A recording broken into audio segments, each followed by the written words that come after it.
Alright, so at this point, we've got a main screen that has 4 separate options. We can choose single player, multiplayer, free play, or song editor. What we're going to do in this video is walk you through a screen progression for single player, as well as a progression for multiplayer. And we're going to go ahead and code in the necessary screens for those progressions.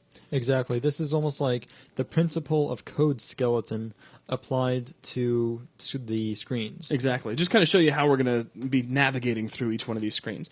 So for starters, let's draw out kind of a basis for our screen system. So I'll draw a really good looking box here. And this box basically represents our main screen.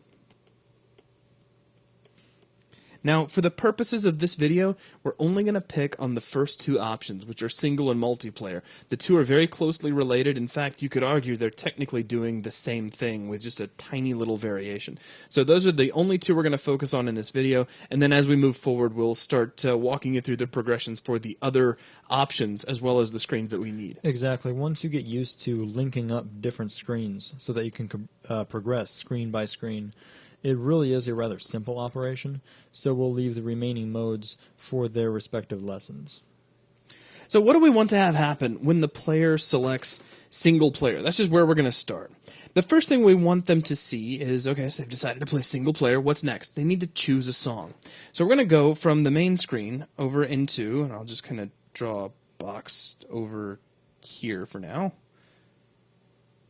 And this will be our song select screen. And I'll edit my arrows appropriately. So, bink. So cool. Now the player can choose any song they want, and they could where would they go next, actually? I mean, if they hit the action button or enter, you would expect them to go into what? Well, at that point, you'd be loading up the game. Exactly. So the next thing we'll draw is the game screen.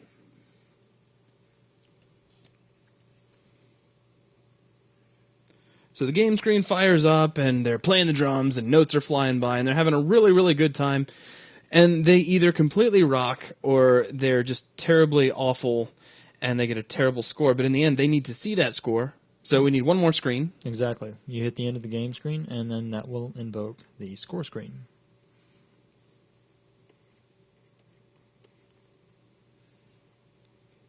So where do we go from here? Now they've got their score, where can we go? Well, this is where things get interesting. Once you've hit the score screen, it would be nice to allow some options. Give the player the option to immediately replay the song if they want to try for a better score. Okay, well, let's stop right there. If they choose replay, what should they expect to see? Well, replay would be replay the same song. So that means you'd want to keep everything in the game the same and just re-invoke the game screen. So, and what I'll do is I'll just clean off a little blank spot here, and we'll just jot in replay, because that's what that's doing. Replay will take you back to the game screen. Okay, cool. So what's another option they could have? Well, let's say that they're done with that song now. They played it once, they finished it. Let's say they want to get back to the song selection screen and choose an entirely new song. Well, then that would take them back to the song select screen. Right, so you'd have to go all the way back and bring the song selection screen back up. And I'll just clear out a blank spot here, and we'll call this option, just for now, new song. So if they choose the new song option, which again, all these could be renamed later, they would expect that to bounce them back to song select. Exactly, but now if you look at the progression, you can see that there's actually 2 possible loops now. You can go and stay in a tight loop between game and score and go back and forth between the 2. Or if you're going and playing song by song through different songs, you go through song select, game, score, back to select, game, score again, and then you continue that cycle as long as you wish to continue playing the game. Exactly. Now, theoretically, is maybe not necessarily something that we're going to implement, but you could have another option if you were so inclined. What if you wanted something to get them all the way back to the main screen? You could have something like return to main. Now, I don't think this is something we're planning on actually doing here, so I'm putting a little question mark by it. But I'm just kind of giving you an overview of places you could go, like an idea of the progression in general. And adding that in would be very simplistic, since we're going to be leveraging a lot of existing code and putting the score screen together, and we're going to have strong progression set up at that point. It would be very simple to add a jump to main screen option. No, we're not planning on doing that. So now that you've seen it and you've buried it away in your head as something you could do on your own, I'm going to delete it.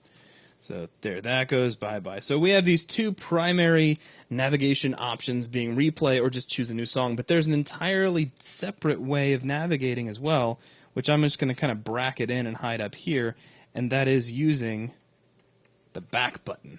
That's right. What happens when we use the back button? So if we're at the score screen, we'll just start from score and we'll work our way back. Hey. Well, if we're on score screen, we're going to let the back button jump all the way back to song select. Okay. So that way, let's say us as the developers or the player simply doesn't want to mess with menu options for whatever reason, they're free to hit the back button and then make the what amounts to the new song jump. And get back to the song selection screen. Just in case people have a hard time following my bracket on the left, we'll just jot back in there. So the back button from score is going to take you back to song select. All right, well, let's take a look at back button navigation for other screens as well. I mean, score, okay, if you hit back, that's going to take you to song select. If we're just working our way backwards, where's the game going to take you? Where's game screen going to take you if you hit the back button? Well, game will also take you back to song select. Okay. Now, this one's a little bit interesting. This one, since there is no in-game menu in existence, right, that means the back button could also be renamed the accidentally end song button, which would be inconvenient for a real player. Right. It is convenient for a developer, though. So Okay. we're going to put it in place to allow us to very quickly jump from any screen to any other screen. Mm-hmm. And once you get the game finished and are happy with the results, you may want to consider taking out some of the back shortcuts just to make it make more sense for an end user. Sure. Or, you know, even if you wanted to leave it, maybe leave it in there by way of a prompt. So if they hit it, it like throws up kind of a pause style screen that says, "Are you sure you want to quit this song?" or something like that. Exactly. But for now, that'll be our temporary setup where if you're in the game and you hit the back button, it's going to run you back to song select. What if you're at song select? Well, that one should be fairly obvious. Well, we'll just jump back one more screen, which will drop us at the main menu.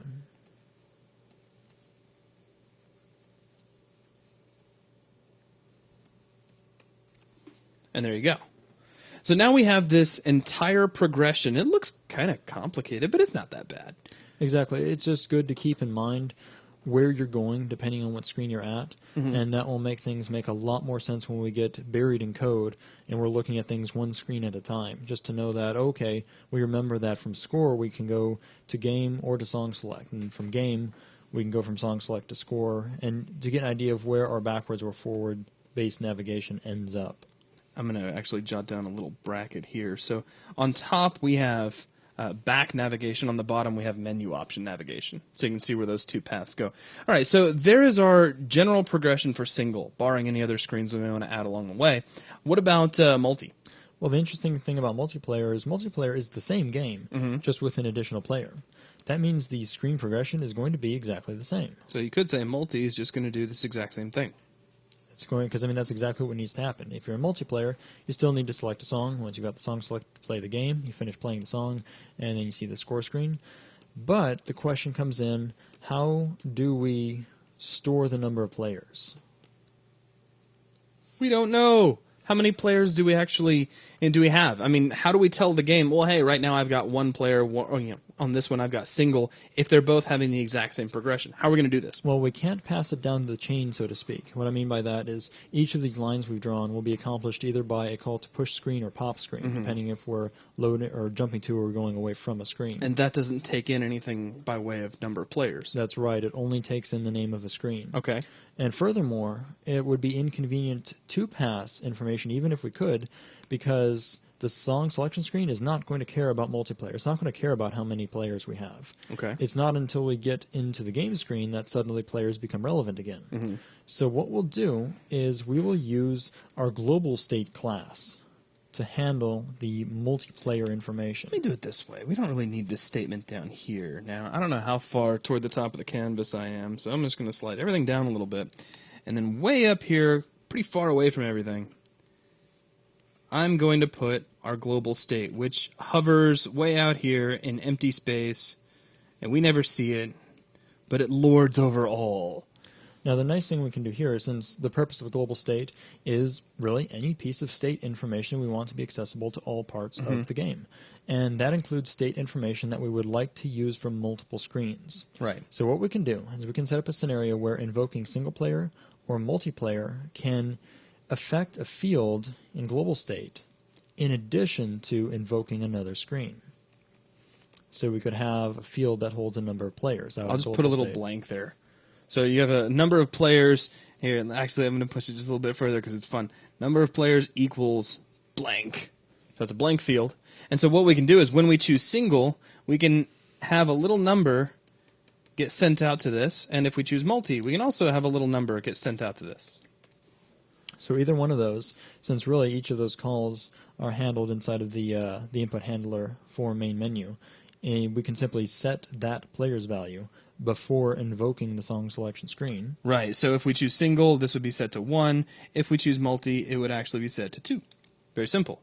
Then later on, when we're playing the game, this information can be pulled out and transferred into the game screen, so that the game screen knows how many players it's supposed to have. Right, we'll have a dedicated place that the game screen can look to know how many players it's supposed to be handling. And that way, we keep the progression code very simple as we go screen by screen, but we leave the information available so that the relevant screen can grab it. So we have that information being able to be passed into a special spot in the game screen and being pulled out at the time we call either the single or multiplayer command. So that should keep things nice and simple and focused to where we only look at information if we need it. So that is a look at the actual progression we're going to use. So let's go ahead and stop this video here, and then when we come back, we'll start coding in the progression of screens, each of the screens that we're going to need for single and multiplayer.